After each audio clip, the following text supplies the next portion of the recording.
여러분들은 실패와 좌절했을 때 어떤 마음이 드시나요? 실패와 좌절 속에서 무언가를 배우시는 분들도 있을 것이고, 아니면 그 실패와 좌절 속에서 난 더 이상 일어설 수가 없다 하면서 더욱더 그 자리에서 넘어지고 삶을 포기하는 경우가 분명히 생길 거라고 생각합니다. 제가 이 말씀을 준비하면서 베드로의 이야기를 준비하면서 과연 베드로가 주님을 처음 만났을 때 어떠한 기분이 들었고, 또 만나는 순간에 어떠한 기분이 들었으며, 십자가에 달려 돌아가신 것을 봤을 때 그 기분과, 또 부활하셔서 다시금 제자들에게 나타나셔서 이런 질문을 하셨을 때 베드로가 과연 어떤 기분이 들었을까를 곰곰이 생각해 봤습니다. 제가 들었던 생각은 좌절과 절망이었습니다. 그리고 수치심이었습니다. 네. 오늘 말씀의 주제는 요한에 대한 이야기였죠. 제가 말씀을 준비하면서 좀 놀랬던 것이 있다면, 서로 예수님의 제자 중에 어떻게 보면 수제자를 서로 다투는 인물이었던 요한과 베드로에 대한 이야기를 제가 들으면서, 오늘은 좀 뭔가 예수님의 제자에 대해서 한번 생각해 보는 날이 아닌가 싶었습니다. 왜냐면 제가 준비한 말씀, 제가 목사님께 그냥 본문 구절과 어떤 제목만 말씀드렸는데, 어떻게 보면 내용이 비슷한 내용일 수도 있어요. 그 제자들의 마음과, 그리고 예수님께서 실패한 제자들에게 찾아오셨다는 그 내용, 그리고 내 끝이 예수님의 시작이었던 그 내용들이 어떻게 보면 비슷할 수도 있지만 좀 다른 시각으로 좀 저는 바라봤으면 했습니다. 목사님께서 얘기하셨던 그 요한을 바라보는 시각과 제가 베드로를 바라보는 시각이 조금 차이는 있을 수 있습니다. 그렇지만 한 가지 분명한 것은 이 제자들의 모습을 통해서 정말 오늘날의 교회가 무엇인지, 오늘날 살아가는 크리스찬들이 어떻게 살아가야 되는지, 그리고 예수님을 닮아가는 삶이 어떤 것인지 다시 한번 깊게 깨달으실 수 있는 시간이 되었으면 좋겠습니다. 네. 베드로가 처음 예수님을 만났을 때는 어떤 기대감이 있었을 거라고 생각을 했습니다. 그 기대감은 무엇이냐면, 일단은 자기 자신의 신분이 상승될 거라는 그런 기대감, 그리고 자기가 부자가 될 거라는 기대감, 또한 권력자가 될 거라는 그런 기대감이 있었을 것입니다. 그 첫 만남부터 굉장히 다들 아시겠지만 다이나믹했는데요. 물고기를 잡으라고 명령하십니다. 하지만 베드로는 알고 있었습니다. 내가 이 지역에서 정말 수십 년을 물고기를 잡아왔던 사람이고, 내 삶의 터전이 갈릴리 바다였지만 자기가 못 잡았는데 예수님께서 말씀하신다고 물고기가 잡힐 리 없다 라고 생각을 했습니다. 하지만 예수님의 말씀에 순종해서 베드로는 그물을 내렸고, 그 결과 베드로는 깜짝 놀랐습니다. 그렇기 때문에 어떤 기대감이 생겼습니다. 이 사람이라면 나를 이런 힘들고 척박한 환경에서 끄집어내서 어떤 한 자리를 차지하게 해줄 수 있을 분이 아닌가.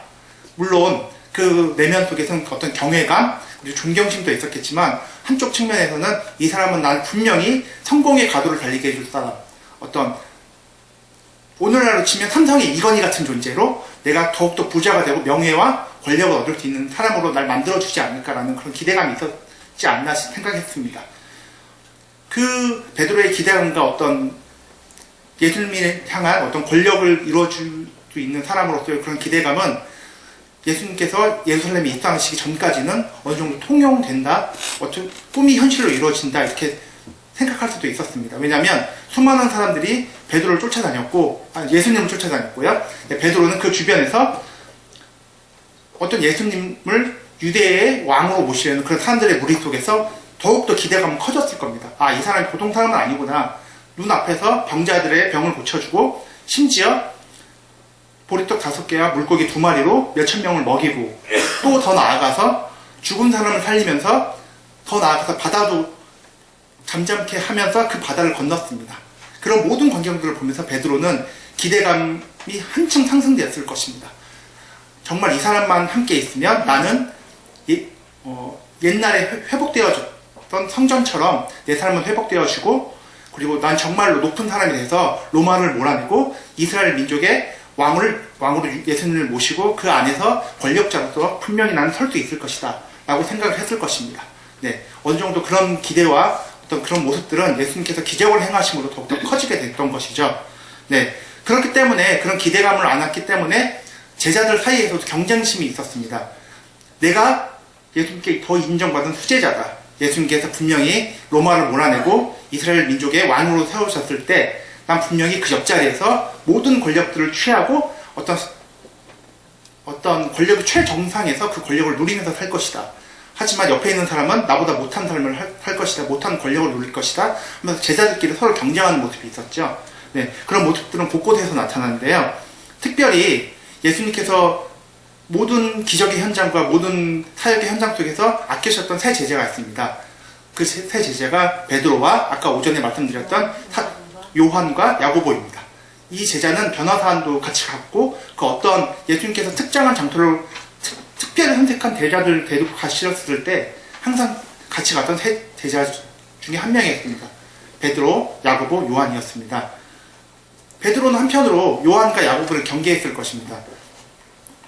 내가 더욱더 예수님께 신임을 얻고 추앙을 받아서 더욱더 권력자가 되고 한 자리를 정말 차지해야 되는데 이들은 나의 어떤 견제 세력이 돼서 내가 더 높은 곳으로 올라가는 걸 방해할 것이다. 예수님의 총애를 내가 받게 못할 것이다 라는 어떤 경계심도 있었을 것입니다.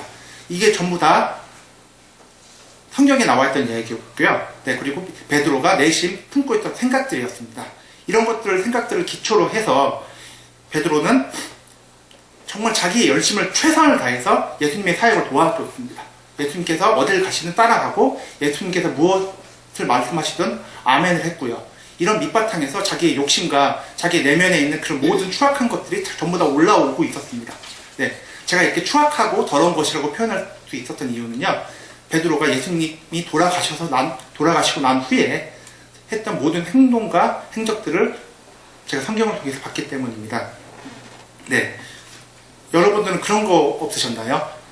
교회 내에서 인지도를 쌓기 위해서 아니면 교회 내에서 다른 사람들보다 조금 더 나은 위치, 좀 존경받고 추앙받는 위치에 있기 위해서 어떤 더 크게 행동을 하시고 헌금도 더 많이 내시고 찬양을 더 많이 부르시고 크게 부르시고요. 특별히 마음의 감동이 와 닿진 않지만 말씀에 아멘을 크게 하신 적이 혹시라도 있으신가요? 네, 그러신 적은 없으시죠? 근데 저는 그런 적이 있었습니다. 네, 제가 청년부 회장을 했을 때 청년부 회장이 되고 나서 뭔가 사람들의 이목을 받기 시작했어요. 아, 정말 열심히 하는 청년부 회장이구나 이렇게 하면서 제가 악기팀으로도 섬기고 또 가끔씩 나와서 청년부 헌신예배에서 사회도 보고 했었거든요. 그런 모습들 통해서 사람들이 전부 저를 알아보기 시작하고, 네, 사람들이 저한테 청년부 회장으로서 참 열심히 하고 있다 이렇게 얘기를 계속해서 들려오고 칭찬도 많이 해주셨거든요. 더욱더 겸손해지고 더욱더 낮아져야 되는데도 불구하고 저는 내가 그래도 여기서 더 눈에 띄어야겠다라는 생각을 좀 했었습니다. 네.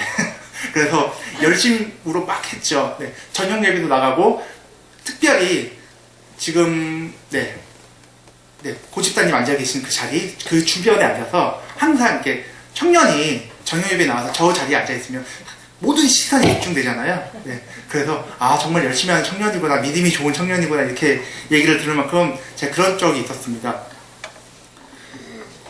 제가 베드로의 모습을 보면서 그런 모습이 생각나더라고요.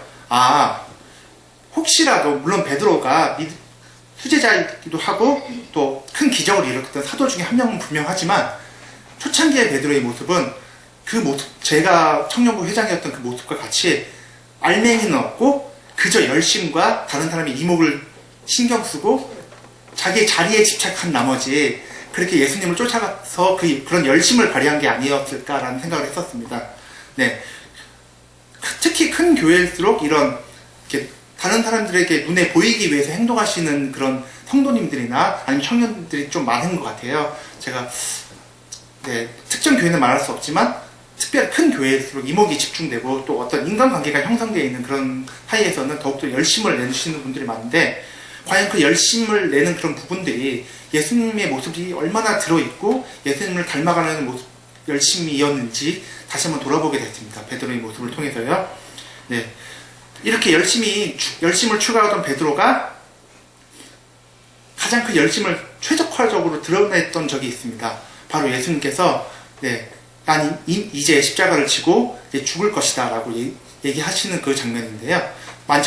초야의 만찬을 하시고 감난산으로 올라가실 때, 기도하러 가실 때 제자들에게 말씀하십니다. 너희들은 날 버릴 것이다 라고 이렇게 얘기하십니다. 그때 베드로가 이렇게 얘기합니다. 난 죽어도 예수님을 버리지 않을 것입니다. 네. 당신은 성공 가도를 달려야 되는 사람이고, 그리고 난 이미 당신이 했던 많은 기적들을 기억하고 있습니다. 그리고 당신은 분명히 예루살렘의 왕이 되셔서 저희를 구원해 주시고 저희를 더욱더 부귀 영화를 누릴 수 있게 해주실 분이십니다. 라고 그 내면에 깔려있었던 그 마음들을 숨겨놓고 베드로는 난 당신을 절대 버리지 않을 것입니다. 다른 제자들이 다 버린다 해도 난 당신을 버리지 않을 것입니다. 라고 얘기했습니다. 네. 다른 제자들을 거론했던 그 조차도 그 비교의식과 내가 이 제자보다 뛰어나다는 그런 우월의식, 우월감에 사로잡혀서 그렇게 얘기했던 것입니다. 네. 그런데 베드로는 예수님께서 잡히시고 고문당하시는 걸 봅니다. 네. 그리고 예수님께서 얘기하셨던 것처럼 닭이 3번 울기 전에 베드로는 난 저 사람을 모른다라고 고백합니다. 네. 말씀 한번 보시겠습니다. 네. 베드로가 가로되 이 사람아 나는 너 하는 말을 알지 못하노라 하고 방금 한 말을 할 때에 닭이 곧 울더라. 다음입니다. 주께서 돌이켜 베드로를 보시니 베드로가 주의 말씀 곧 오늘 닭 울기 전에 내가 3번 나를 부인하리라 하심이 생각나서 밖에 나가서 심히 통곡하니라. 네. 예수님께서 말씀하셨습니다. 넌 나를 버릴 것이다. 부인할 것이다. 하지만 베드로는 끝까지 아니라고 했습니다. 네. 다른 다복음서에 보면 이 장면이 안 나옵니다. 유독 누가복음에서만 나오는데요. 베드로가 그 말을 한 동시에 예수님께서 베드로를 바라보십니다. 네. 그 말은 즉 내가 너 부인할 것을 알고 있었고 지금 너가 부인하는 장면을 내가 똑똑히 보고 있다는 겁니다. 네. 이때 베드로의 심정은 어땠을까요? 자신이 추구했고 자신이 쫓아갔고 자신이 최상의 이상이라고 생각했던 그 존재가 지금 최악의 상황에 빠져 있습니다. 자신의 열심과 자신의 노력과 자신이 비교했던 여러 제자들과의 그런 어떤 험담과 논의, 토론들을 다 뒤로 하고 그런 모든 것들을 다 내려놓고 자기의 꿈과 희망의 근원이 되셨던 분이 최악의 모습으로 있었을 때 베드로는 아마 깨달았을 것입니다. 아, 그동안 내가 했던 게 다 소용이 없는 짓이구나. 네. 사람이 절망 한가운데 빠지고 희망을 잃게 된다면 취하는 행동들이 몇 가지가 있는데요. 저도 스트레스를 받거나 저도 아프거나 저도 회피하고 싶은 상황이 생기면 저는 아무도 없는 데로 갑니다. 그리고 방에 들어가서 그냥 잡니다. 자고 일어나면 괜찮아지더라고요. 베드로도 이런 맥락으로 떠납니다. 그 자리를 즉시 떠납니다. 물론 통곡하고 울고 예수님에 대한 안타까움이 있고 하지만 결국 그 자리를 벗어나서 예수님을 버리게 됩니다. 네. 하지만 주님께서는 베드로가 그런 모습이 될 것이라 미리 알고 계셨고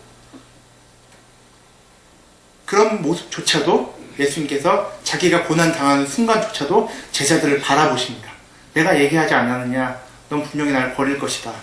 너가 갖고 있던 그 열심, 너가 갖고 있던 그 노력, 그 모든 것들은 진정으로 나를 생각해서 따라가는 열심과 노력이 아니라 너의 성공과 너의 마음을 위해서 따라갔던 그런 노력이었다고 예수님께서 눈빛으로 얘기하십니다. 네. 물론 나오진 않습니다. 예수님께서 그렇게 생각하셨다고 나오진 않지만 제가 이 장면을 보면서 이 말씀을 준비하면서 누가복음 22장 61절을 보면서 제가 좀 많이 경각심을 일으키기도 했고 좀 마음이 아팠습니다. 울기도 했었고요. 네. 제가 사역을 본격적으로 시작해서 지금 거의 한 1년 가까이가 지났습니다. 베드로의 모습을 보면서 내가 정말 사역자로서 하나님 앞에서 온전히 하나님의 마음을 전하기 위해서 하나님의 진리를 전하기 위해서 또 청년들을 대할 때 정말 하나님의 마음으로 예수님께서 저에게 명령하신 그런 명령을 지키기 위해서 과연 얼마나 노력했나. 제 딴에는 여러 가지 머리를 쓰고 여러 가지 사역을 하기 위해서 노력했던 그 모든 노력들이 과연 내 열심이 아니었나라고 생각을 했습니다. 네. 저 스스로는 정말 최선을 다했다고 생각을 했었거든요. 네. 환경이 안 좋아졌던 그 모든 상황들을 뒤로 하고 정말 마음을 다해서 최선을 다했는데 과연 그게 내 일을 드러내고 한 명이라도 청년들이 더 늘어났을 때 내가 자랑스럽게 얘기할 수 있고 전 청년부 이렇게 됐습니다 라고 얘기하는 그런 자랑을 위해서 제가 사역하고 있다는 어떤 반성을 하게 됐습니다. 그 이후부터는 청년들을 대하는 마음가짐이 좀 달라졌습니다. 네. 한 번이라도 더 진심으로 연락하려고 노력했고요. 네. 한 번이라도 더 제 마음에 있는 예수님의 그 사랑을 표현하려고 노력했습니다. 네. 제가 한 4주 전이었죠? 5주 전이었나? 제가 여기 이 자리에 처음 나와서 교회란 무엇인가 제가 처음 스타트를 끊었는데요. 아직까지도 제 마음속에 그런 게 남아있습니다. 제가 주제가 그거였습니다. 서로 사랑을 하는 그런 가족 같은 관계가 되자라고 했었는데, 아직까지도 청년들뿐만 아니라 성도님들 한 분 한 분을 대할 때마다 약간의 부담감이 있습니다. 가족이라면 부담감이 없어야 되는 것이 정상인데, 제 스스로의 틀에 갇혀서, 제 스스로의 어떤 생각에 갇혀서 하나님의 사랑으로 이렇게 바라보지 않고, 저에겐 여기가 직장이거든요, 어떻게 보면. 네. 제가 아무리 노력하고 발버둥쳐도 이겨내지 못한 제 안에 그런 억눌림 같은 게 있었습니다. 제 안에 어떤 자아의식이 너무 강해 있었습니다. 네. 여러분들은 어떠신가요? 교회 생활 하시면서, 네, 다시 한번 질문 드리겠습니다. 교회 생활 하시면서 이런 베드로의 모습이 과연 얼마나 있으신가요? 네.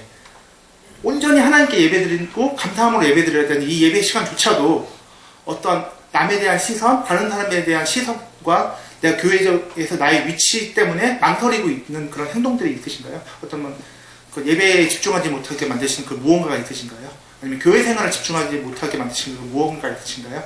네, 다시 한번 베드로의 모습을 보면서 온전히 주님께 매달리고 온전히 주님과 동행하면서 할 수 있는 그런 교회 생활을, 그리고 예배 생활이 되셨으면 좋겠습니다. 네. 이제 예수님은 본문으로 다시 돌아가겠습니다. 예수님은 그 실패하고 도망쳤던 베드로에게 다시 나타나십니다. 네. 그때 제자들의 모습, 오늘 본문 말씀 15절에서 19절 전에 1절부터 14절까지 나오는 그런 모습들 중에 예수님께서 제자들에게 나타나셨을 때 모습을 한번 보겠습니다. 네, 다 넘겨주세요. 네. 먼저 전체적인 제자들의 모습입니다. 예수께서 가라사대 와서 조반을 먹으라 하시니 제자들이 주신 줄 알고 아는 거로 당신이 누구냐 감히 묻는 자가 없다라고 얘기합니다. 네. 이제 다 끝났다고 생각했습니다. 본인의 어떤 제자들의 사고 방식과 제자들의 삶의 모습에서 다 끝났다고 생각했습니다. 네. 근데 나타나시니까 당황한 겁니다. 저 사람은 분명히 죽었는데, 저 사람은 분명히 십자가에 달려 돌아가는 걸 내가 봤는데, 이미 끝난 걸 내가 다 알고 다시 돌아와서 어부 생활을 하고 자기의 직업을 갖고 이렇게 포기한 듯 살았는데 다시 나타난 겁니다. 네, 한 제자 도마는 믿지 못해서 끝까지 확인을 하죠. 네. 이런 제자들의 모습이 있었고요. 베드로입니다. 다음은 베드로의 모습입니다. 다음입니다. 예수의 사랑하시는 그 제자가 베드로에게 이르되 주시라 하니 시몬 베드로가 벗고 있다가 주라 하는 말을 듣고 겉옷을 들은 후에 바다로 뛰어내리더라 입니다. 네. 아까 누가복음 말씀에 보면 눈빛이 마주쳤죠. 자기가 부정하는 그 순간에 예수님께서 사랑하는 제자의 베드로의 눈을 바라보시면서 네가 그럴 줄 알았다. 난 너가 배신할 거 알고 있었다. 그런 눈빛을 바라봤던 베드로가 주님이시란 말을 듣고 겉옷을 들은 후에 바다에 뛰어내립니다. 네. 정말 예수님께서 어떠한 모습으로 오셨던지 간에 어떠한 생각을 가지고 다시 베드로에게 찾아오셨던지 간에 베드로는 두려웠던 것입니다. 이제 다 끝났다고 생각하고 이제 정말로 앞이 보이지 않고 좌절감의 최고봉에 빠져 있었던 베드로에게 다시 찾아오시니 정말 당황했던 것입니다. 그래서 이제 어떻게 해야 되는지 아무런 생각도 들지 않고 그저 부끄러웠을 뿐이었습니다. 그리고 다시 바다로 뛰어내립니다. 네. 제가 여기서 여쭙겠습니다. 성도님들 중에 혹시 한 주간을 살면서 정말 주님께 말하기 부끄러운 죄를 지으신 분이 있으십니까? 네. 그때 만약에 주님께서 그 자리에 계셔서 내 사랑하는 자녀야 이렇게 말을 걸어 오신다면 뭐라고 대답하시겠습니까? 네. 저 같은 경우면 모든 불을 일단 다 끄겠습니다. 그래서 저를 보지 못할 암흑으로 만들어 놓고 저를 보지 못하게 만들어 놓고 전 이불 속에 들어갈 것 같습니다. 네. 이런 주님께 말씀드리기 부끄러운 죄뿐만 아니라 베드로는 어떻게 보면 예수님을 부정하는 그런 신성모독 죄를 집니다. 네. 당연히 바다에 뛰어들 수밖에 없었고요. 당연히 많은 생각들을 할 수밖에 없었고 부끄러울 수밖에 없었습니다. 누누이 말씀드리지만 이제 다 끝났는데 저 사람이 왜 갑자기 나타났지? 분명히 죽었는데? 뭐지?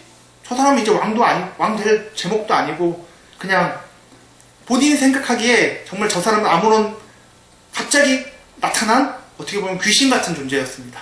네. 근데 예수님께서는 오늘 본문을 통해서 말씀하십니다. 내가 나를 사랑하느냐? 라고 3번을 물어보십니다. 네. 아무런 삶의 희망도 없고 아무런 그 모든 목표와 꿈과 희망이 사라진 사람에게 다시 나타나셔서 예수님은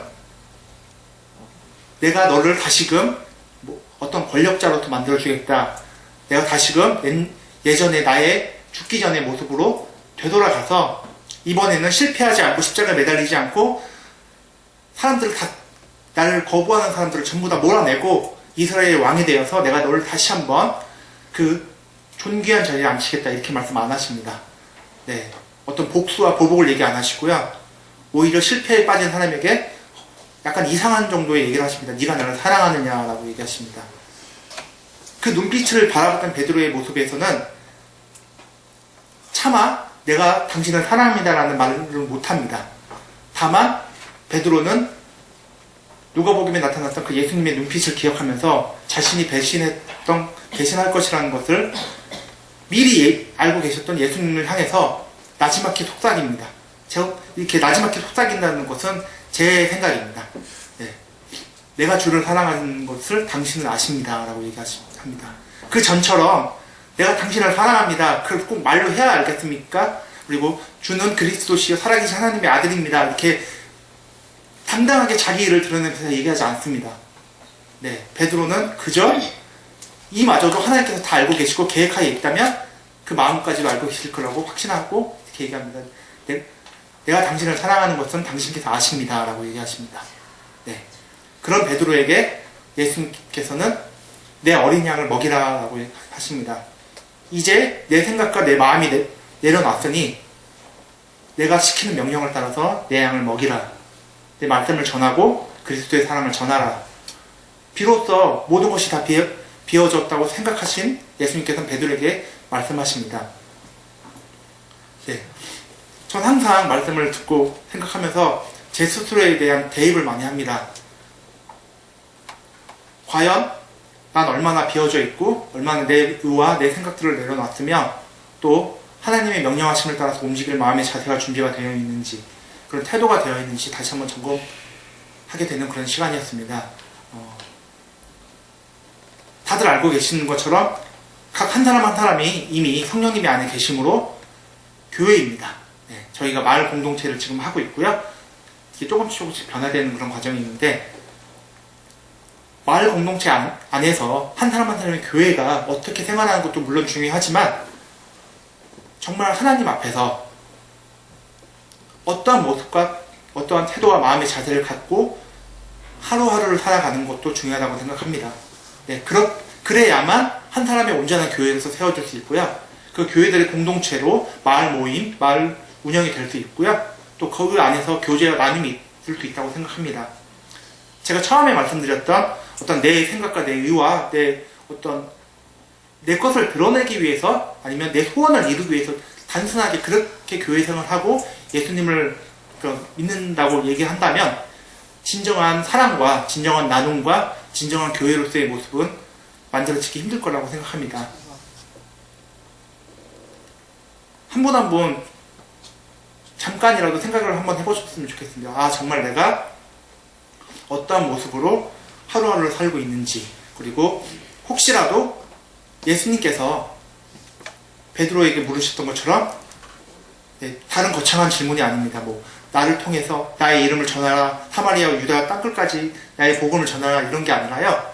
단순하게 예수님께서 직접 지금 옆자리에 계셔서 내가 나를 사랑하느냐 이렇게 물어봤을 때 과연 자신 있게 당연히 예수님을 사랑합니다 이렇게 얘기하실 수 있을 것인지에 대해서도 한번 점검해 보셨으면 좋겠습니다.